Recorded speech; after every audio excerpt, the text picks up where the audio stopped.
I turned 18, I just graduated from high school, I worked at a place called Meijer, or as we would call it in Michigan, Myers. And my job at Meijer was at the jewelry counter. And the jewelry counter was this like 10-foot island in the middle of the store across from the return section by the hardware. And as you can imagine, not a lot of people came to the Meijer jewelry counter to buy jewelry. Now, Meijer, if you don't know, is one of those places where it's a big box store, like a classier Kmart, classier Walmart. You can get everything from diapers to a pet goldfish to a handle of vodka. It serves all your needs, so I kind of miss it, to be honest, I do. So I worked at Meijer, and I worked at the jewelry counter, and basically the only clientele we ever got were really old people and these like teenage baby daddies buying heart-shaped cubic zirconia rings for their 16 and pregnant girlfriends. So I had to basically clean mirrors and occupy myself and try not to look bored. And one of the things I did was fantasize. And my favorite fantasy was about the first person that I would date. I was, like I said, I was 18, but I had not been kissed or I'd never been on a date, anything like that. And my fantasy was a little bit, not your typical 18-year-old fantasy. I didn't want some soccer player with like Justin Timberlake hair to come up to me. What I wanted was a really hot, like, jewelry store robber to come up to me and planning to rob the Meijer jewelry counter, but he would see me and we would commit the crime together. And then he would whisk me away and we would have sex on top of a pile of money, like Enrique Iglesias and Jennifer Love Hewitt in the Hero music video. And it was really disappointing to me to learn that there was nothing at the Meijer jewelry counter worth stealing. So I wasn't going to have, Warren Beatty and Bonnie and Clyde with a fedora, all come up to me like, hey, let's get out of here, I got the car in the back. That didn't happen for me. So it was disappointing, but, I was carrying on and having all these fantasies, and it was fantastic. So one day I was just kind of like staring off into space, and this dude comes in, and he was what we would call in Michigan straight up 8 Mile. So this suburban white guy trying so hard to look gangster. And Slim Shady, comes on up to the counter, and he's like, yo, shawty, I need a gold chain.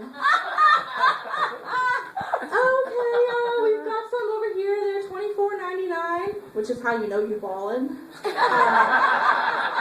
Yeah, that's cool. Can you just give me one of those? I think it look good with my other accessories. And this is why I noticed him, because when I walked in, he was wearing sunglasses even though it was raining out. He was wearing a backwards baseball hat. He had the saggy jeans. He had this t-shirt. And it had like a clock face on it, but instead of numbers, it was devils in various sexual positions. Like 12 o'clock was missionary, and like 6 o'clock was doggy style.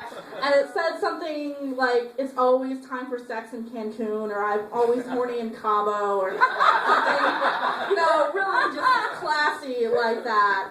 And I'm bringing him up at the counter, and he's checking me out, and I feel his eyes go over, like, my little red waffle weave polo shirt. It always gave me a rash, and my name tag says, Diane Ivey, I can help.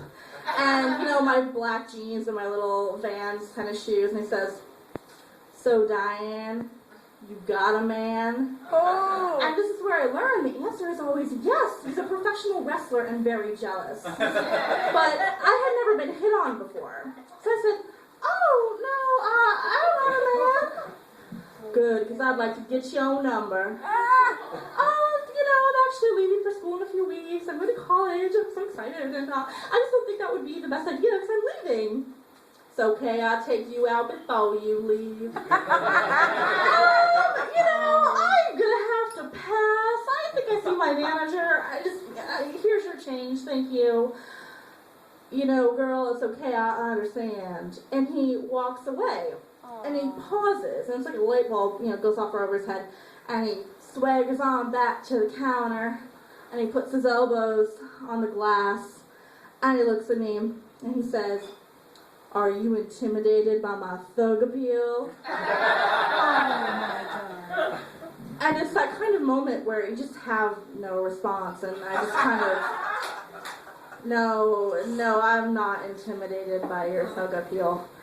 And he walks away, and my coworker afterwards like, what did that Eminem wannabe want?